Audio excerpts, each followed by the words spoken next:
I'm now speaking with Nolan Fischer. Is it Fisher? Fisher. Fisher. Okay. You were Ozzie's brother-in-law.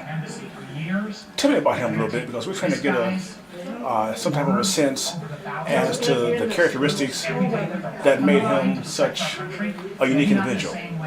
Well, first, Ozzie was what I would consider a true Renaissance man. He'd been around long enough to know what makes the world tick, how to live as a gentleman. He was a good example to all to follow, and was a true adversary to challenge the status quo at all times. And I think he stood for his beliefs. He would truly argue his case and make his case to you on a daily basis without relenting, but would listen to your side as well as his own. So, to me, that's someone who really understands what makes the world go around.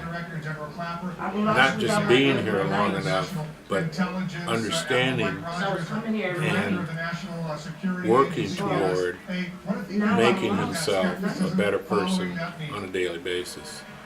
So, oftentimes, when I would argue with him or have a disagreement with him, it would oftentimes be based on what my principal beliefs were, but also trying to understand him from what his beliefs might be, if they were different than mine. So oftentimes we would go back and forth over a particular issue, but would generally come to some agreement. If not an agreement, agree to disagree. You know, I noticed that in some of the comments that were made about him, that he was proud to be black and had a real strong racial identity. Where do you think that came from, and why was that so important to him?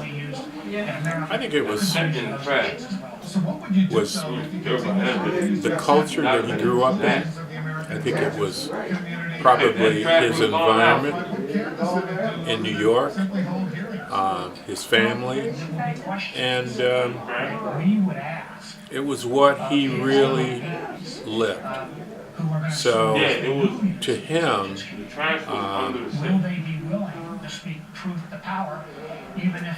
the proof was always in the pudding. You've heard that cliche before. It's again, understanding who he was, from where he came, and where he might go. So to him, it wasn't, I wouldn't say it was strictly racial. I think it was racial in the beginning. In his beginnings, he learned from the culture that he grew up in, but he also learned to live in the white community, to understand it, to not always antagonize it, but to have a peaceful coexistence within that culture too. So to me, that's what makes him my Renaissance man. One who could exist and coexist in whatever culture he was thrown into.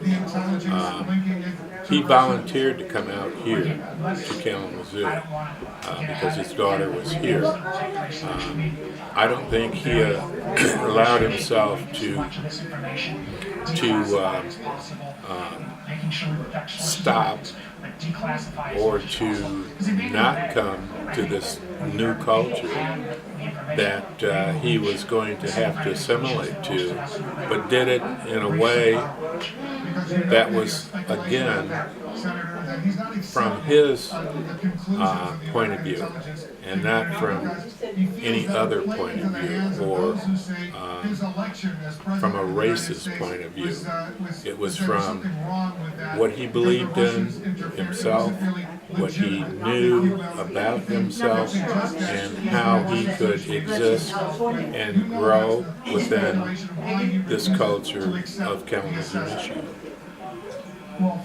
Thank you very much. Thank you.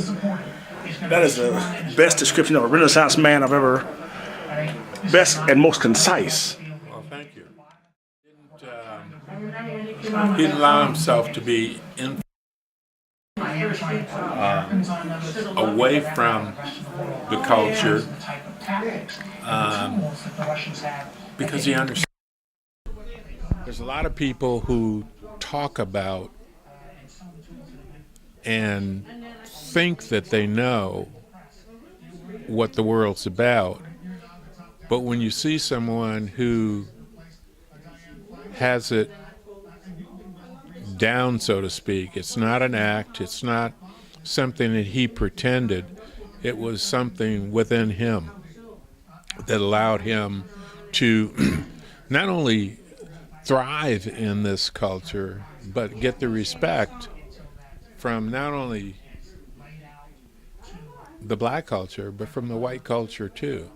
So his white friends would respect him in a way that they might not respect some others within our race, that they typically look down toward. I think everybody always looked up toward Ed.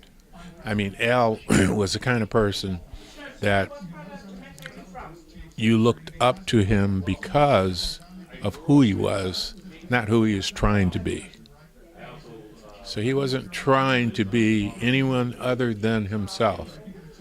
And that, I think, is one of the characteristics of a Renaissance man, too, is that they know and understand who they are. They live by principle and let that lead them to be who they become. So it's a growing inside out and outside in simultaneously, if that makes any sense. Absolutely.